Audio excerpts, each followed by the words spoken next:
I could feel the anger boiling inside me as I listened to the lewd sounds coming through Brent's phone speaker. My husband's deep, throaty groans intermingled with the unmistakable high-pitched gasps of a woman who definitely wasn't me. "Oh, Brent, you feel so good," the woman purred, her voice dripping with lust. I wanted to smash the phone against the wall, but I forced myself to remain still and silent, clutching the device tightly as waves of nausea washed over me. When the call finally ended, I took a deep, shuddering breath, fighting back tears.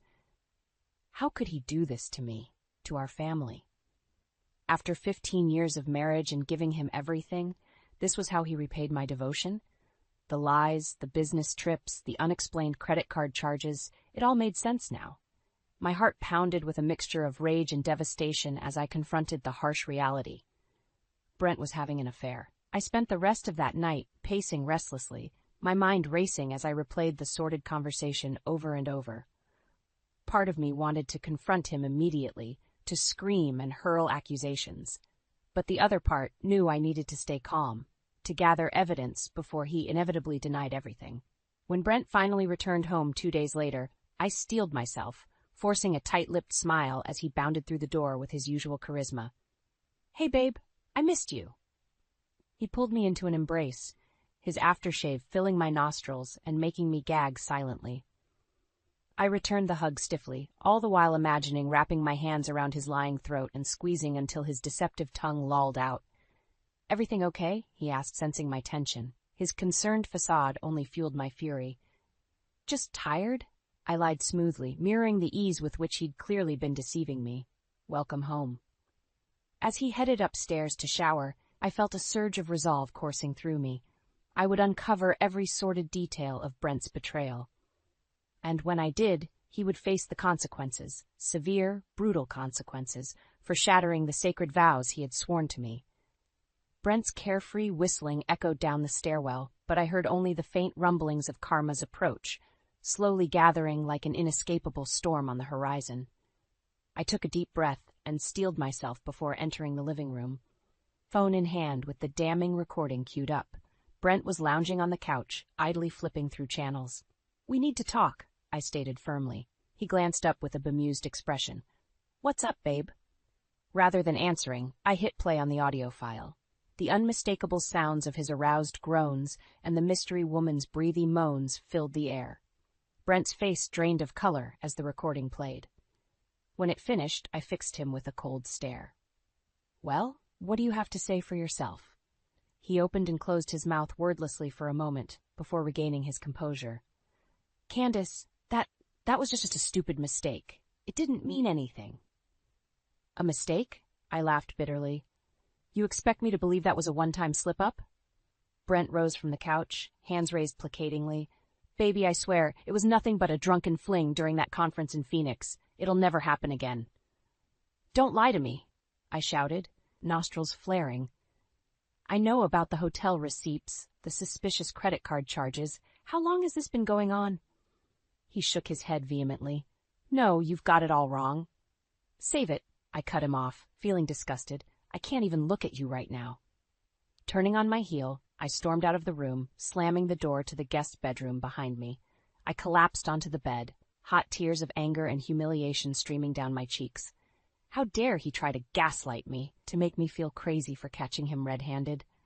My body shook with rage at the thought of all the lies, all the times he had smiled in my face while carrying on a tawdry affair behind my back. But I refused to be the victim anymore. I would expose Brent for the unfaithful snake that he was, gathering undeniable proof to shove in his smug face. Over the next few weeks, I documented everything, poring over bank statements, installing tracking software on his phone and computer, even hiring a private investigator to follow his movements. The evidence mounted rapidly. Hotel receipts, incriminating emails and texts, even video footage of him kissing and groping the woman, who I learned was his co-worker Amber, in a dimly lit parking garage. When I finally amassed the extensive file, I waited until Brent was home from another one of his frequent business trips. Dylan was spending the night at a friend's, giving us privacy. "We're through," I stated coldly, tossing the thick manila envelope onto the coffee table in front of Brent. "I know everything." His eyes went wide as he flipped through the photos, videos, documents, and other proof within. Candace, I can explain. I held up a hand, silencing him. Save your breath. The lies stop now. For the first time, Brent seemed to realize I wasn't bluffing or exaggerating. The smug mask slipped, revealing the cowering coward underneath. What are you going to do? He asked meekly. A vindictive smile crossed my lips as I leaned back in my chair. Don't you worry, I purred darkly. You're about to face some severe consequences. Despite the mountain of evidence I had gathered proving his infidelity, Brent continued to deny and downplay his affair with Amber. Lie after shameless lie poured from his mouth as he desperately tried to gaslight me into doubting the truth right in front of my eyes. It was just a fling, a stupid mistake, he would claim, as if that absolved him of betraying his marriage vows. Other times he would insist, we're just friends. There's nothing going on. I wanted to scream at the blatant falsehoods. How dare he treat me like an imbecile after I had caught him red-handed? Part of me was tempted to leak the evidence online for the world to see, to utterly humiliate him. But I held back, knowing I needed to bide my time for the perfect moment to strike.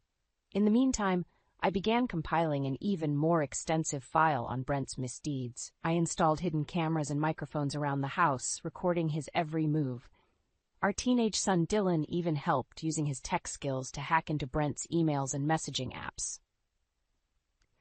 I can't believe Dad would do this, Dylan said sadly one day after uncovering yet another explicit exchange between Brent and his mistress. I pulled my son into a tight hug, my heart breaking for the disillusionment he was experiencing at such a young age. I'm so sorry you had to find out this way, I told him gently. But we can't let your father's lies tear this family apart. We have to fight back. Dylan nodded resolutely. Don't worry, Mom. We're going to take that cheating scumbag down. With my son's help, the file on Brent's indiscretions grew thicker by the day. Incriminating photos, videos, emails, credit card statements, we collected it all, documenting his every transgression in preparation to obliterate his life. But still, Brent persisted in lying through his teeth whenever I confronted him, doubling down on his fabrications with almost sociopathic ease. You're being paranoid and crazy, he would snap whenever I tried to reason with him. There's no one else, you're imagining things. The gaslighting was maddening, making me question my own sanity at times despite the overwhelming proof I possessed. How could someone I had loved and trusted for so long deceive me so callously? The final straw came at Brent's family reunion over 4th of July weekend. As we mingled with his relatives at the backyard barbecue, I watched in horrified disgust as he blatantly flirted with Amber right in front of me, his wandering hands leaving no doubt about the nature of their relationship. Rage boiled in my veins as I stormed over and shoved him away from the smirking woman. Get your hands off my husband, you home-wrecking whore, I shouted, the vicious words ripping from my throat before I could stop them. Brent tried to defuse the situation, laughing it off as a misunderstanding to his oblivious family members. But I was done playing his game.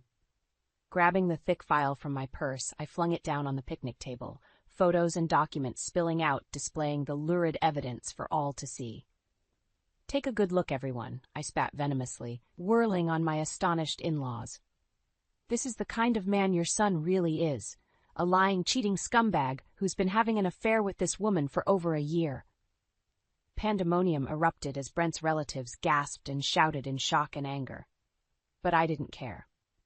I was past the point of protecting him or preserving his pristine reputation.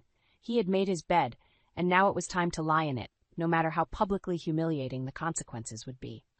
The backyard erupted into chaos as I exposed Brent's sordid affair to his entire family. His parents and siblings recoiled in shock and disgust, gawking at the incriminating photos and documents strewn across the picnic table. How could you, Brent? His mother wailed, burying her face in her hands. After everything your father and I did for you. Brent's dad shook his head slowly, a look of utter revulsion on his weathered face. You're a disgrace, son. I didn't raise you to be this kind of man. But Brent didn't even have the decency to look ashamed. He simply sneered at me with contempt blazing in his eyes. You crazy bitch, he snarled, spit flying from his lips. You're going to regret this.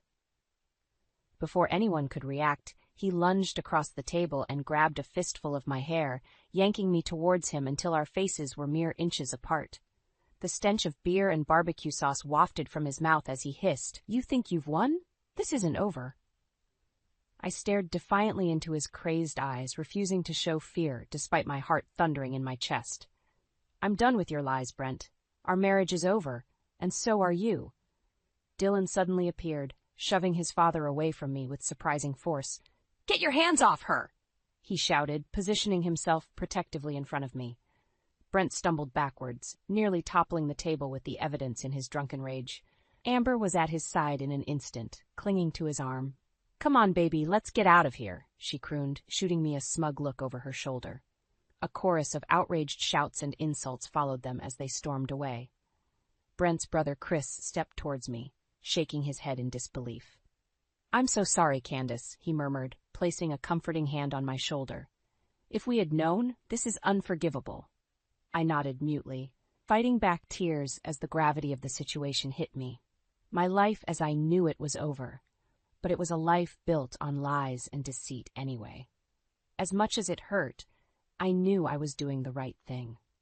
In the days that followed, the rest of Brent's family reached out in turn to express their shock and lend their support. Even his own parents, initially defensive of their son, came to realize the extent of his betrayal as they pored over the damning proof I had gathered. We had no idea he was capable of such depravity, Brent's mother told me, her voice laced with a heartbroken waver. "You didn't deserve any of this." I accepted their apologies stoically, appreciative of their kindness, yet numb to offering any absolution for Brent's actions. As far as I was concerned, he had committed the ultimate sin by breaking his sacred vows, and he would pay dearly for it. True to his vile nature, Brent remained utterly unrepentant in the aftermath of his exposure, attempting to gaslight and manipulate me into doubting the truth yet again. "You're blowing this way out of proportion," he claimed during one heated argument, his arrogance infuriating. "It was just a fling, it's not that serious." I could barely contain my fury as I hurled his words back in his face. "Not that serious? You disrespected me, your family, our entire marriage vows, all for some cheap fling with a woman you couldn't even be faithful to." Brent's eyes narrowed to slits as he stepped towards me, his body tensed with menace. "You'll regret this," he growled, each word dripping with venom. "I'm going to make you suffer for humiliating me like this." But I refused to be intimidated by his empty threats any longer. I had the truth on my side now, along with his own flesh and blood, who had disowned him for his disgusting misdeeds. "No, Brent," I replied coldly, staring him down with flinching. "The only one suffering will be you. I'm going to destroy every single part of your pathetic life, and I'm going to make sure you deserve every agonizing second of it." After the explosive confrontation at Brent's family reunion, there was no going back. The bridges had been burned, the truth laid bare for all to see. His parents disowned him, his siblings wanted nothing to do with him, even his own flesh and blood had turned their backs in utter disgust. But Brent didn't seem fazed by the fallout. If anything, he seemed to revel in the chaos, lashing out with bitter vitriol and doubling down on his reprehensible behavior. "They're all a bunch of self-righteous hypocrites." He sneered when I informed him that his parents were cutting him off financially. "I don't need their money or their fake love." His callousness was appalling, devoid of any remorse for the devastation he had wrought. It became increasingly clear that appealing to his humanity was a fruitless endeavor. He simply had none left. As the divorce proceedings began, Brent fought me viciously on every front, determined to make me suffer, even as the world crumbled around him. He drained our joint accounts, attempted to hide assets, and even leveled false accusations in an effort to turn our son Dylan against me.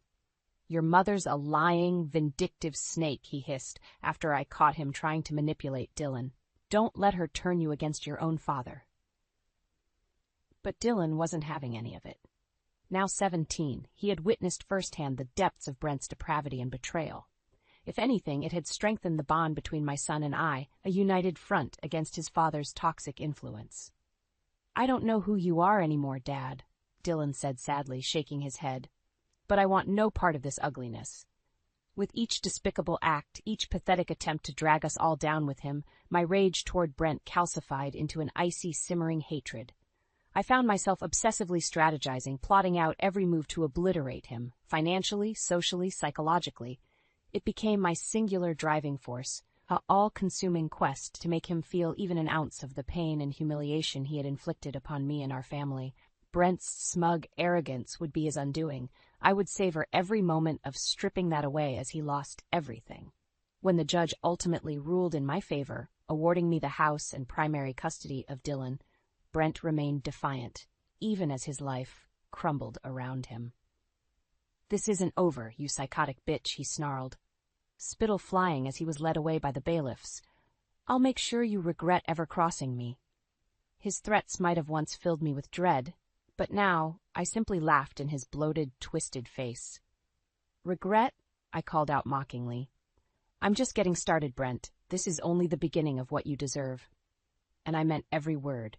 Exposing his lies and driving away his family and friends was just the opening salvo. I had so much more in store for the man who had so callously shattered the sacred vows between us.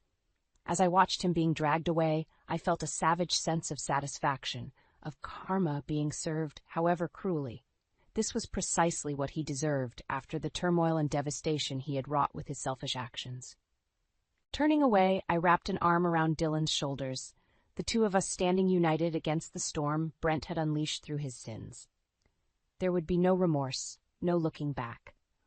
Only the total and complete obliteration of the man who had dared to betray our family's trust in the most unforgivable way.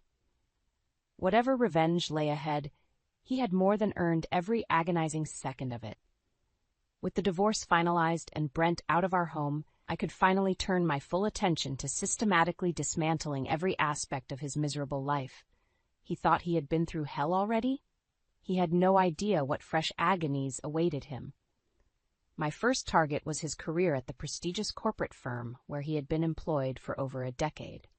Brent had always taken immense pride in his position and paycheck, lording his success over others as proof of his importance. Well, it was time to strip that arrogance away once and for all. Utilizing the evidence I had gathered of his affair with Amber, I compiled a comprehensive file documenting how he had been neglecting his duties and misusing company resources to facilitate his indiscretions. Explicit photos, video recordings, emails, all of it, tallying up the sordid details of his unprofessional conduct.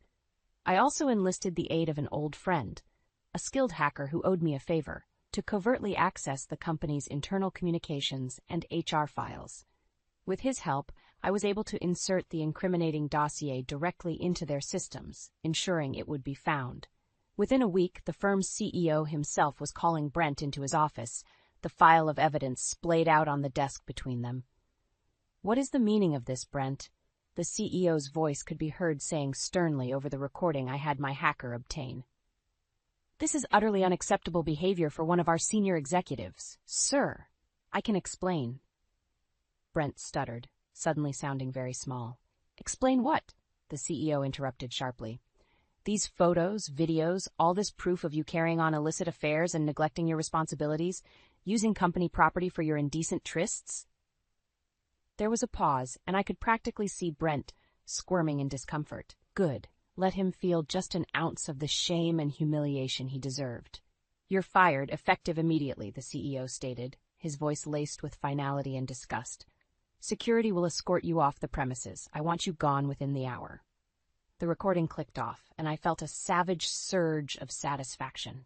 That high-paying job, that status and sense of self-worth Brent derived from his career, all of it gone in an instant because of his own reprehensible actions. But I wasn't done by any means. No, this was just the start of his downfall. Next, I recruited Dylan's help to release the entire file across Brent's social media accounts and professional networking sites like LinkedIn. Within hours, the lurid details of his infidelity went viral as outraged friends, family, and colleagues shared and reacted in shock and horror. Amber's husband even reached out, thanking me profusely after discovering the truth about his wife's tawdry dalliances. Their divorce proceedings began immediately. As for Brent, His phone was blowing up constantly with anguished texts and voice messages from all corners of his life. Parents disowning him, friends cutting ties, colleagues aghast at his indecent behavior.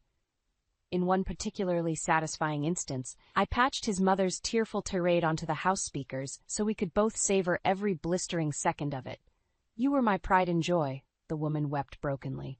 "But now, you're nothing to me, nothing but a filthy, immoral disappointment." I could see it all clicking into place for Brent in that moment, the total and complete ruination I had meticulously orchestrated.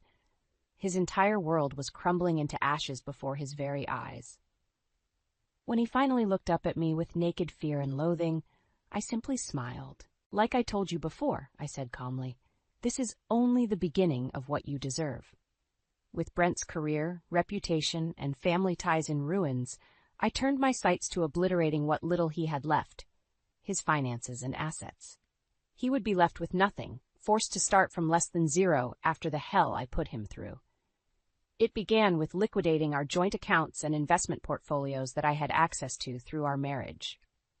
Hundreds of thousands of dollars drained in a matter of days, transferred discreetly to offshore holdings where he could never trace it. "What did you do?" Brent demanded frantically when he realized our nest egg was gone. "Where's all our money?" I simply smiled placidly. "Considering how I earned every penny of that while you were gallivanting with your whores, I'd say it's finders keepers." His face purpled with rage, but I was prepared for his outburst. With a flick of my wrist, I produced a crisp manila envelope, a dossier detailing every single asset in his name that I intended to systematically demolish. "This is just a taste of what's coming for you," I said coolly. "You're going to lose it all by the time I'm through." True to my word, I deployed every underhanded tactic in the book to unravel the few holdings Brent had managed to siphon away and hide from me. With Dylan's tech-savvy assistance, we relentlessly hacked and probed until we discovered every last possession he tried to salt away. The classic '68 Mustang he had lovingly restored? Reported as a stolen vehicle until it was seized. The private investment funds he had stashed overseas? Drained away by my hacker contacts until not a cent remained. Even the house he tried to rent after being forced from our marital home. I made sure the landlord received an anonymous tip that Brent was an adulterer of the worst kind. He was kicked out within a month. With each successive blow I landed, stripping away his assets and driving him towards bankruptcy, the fight seemed to gradually drain from Brent's body. What was once a sneering, arrogant puffery became a hunched, haggard shell of a man. He would call or text me at all hours, devolving from bitter threats to pathetic pleadings as his life crumbled around him. "Candace, please?" He sobbed one night during a tear-filled voicemail. "I'm so sorry for what I did. You have to stop this. I have nothing left. I'll be destitute." I listened to the message impassively before deleting it without a shred of remorse. Brent's suffering was a calculated, perfectly engineered campaign, and it was nowhere near finished. When his car was finally repossessed and his cell phone cut off for lack of payment, he started showing up at my doorstep, begging to be let inside. "I have nowhere to go," he wailed, pounding on the door with gnarly fists. "You've taken everything from me. Why are you doing this?" I watched him through the security camera, taking perverse satisfaction in his total and complete debasement. This was the great Brent Connors, the corporate hotshot and arrogant cheater, reduced to a sniveling, desperate husk. When Dylan emerged from his room to see what the commotion was, I waved him off. "Don't bother," I told my son calmly. "He's just reaping what he's sown. That's all." My final salvo came in the form of a massive data dump to the IRS. Records upon records of Brent's financial misdeeds from tax evasion to money laundering. Within days, the authorities were at his ramshackle motel room with warrants and cuffs. The sight of his utter humiliation as they hauled him away almost made the entire grueling process worth it. Almost. Months passed as the full weight of my revenge campaign against Brent took hold. With each day that went by, he plummeted further into the abyss of destitution and ruin I had meticulously constructed. The corporate job, the money, the family, the home, it had all been systematically stripped away through my calculated efforts. Even his freedom was temporarily revoked after that IRS raid, though his high-priced lawyers managed to get the charges reduced to a slap on the wrist. But it didn't matter. The damage was already done. Brent was a shell of his former arrogant self, having lost every single thing that had once brought him swagger and self-worth. I savored every agonizing second as the proud, selfish man who had so callously shattered his marriage vows was ground down into broken submission. This was karma's bitter reward for his sins against me and our family. Dylan and I, meanwhile, were finally able to start fresh without the toxic weight of Brent's betrayal dragging us down. With my revenge complete and his own misdeeds having alienated him from everyone he knew, he was officially expunged from our lives like the cancer he was.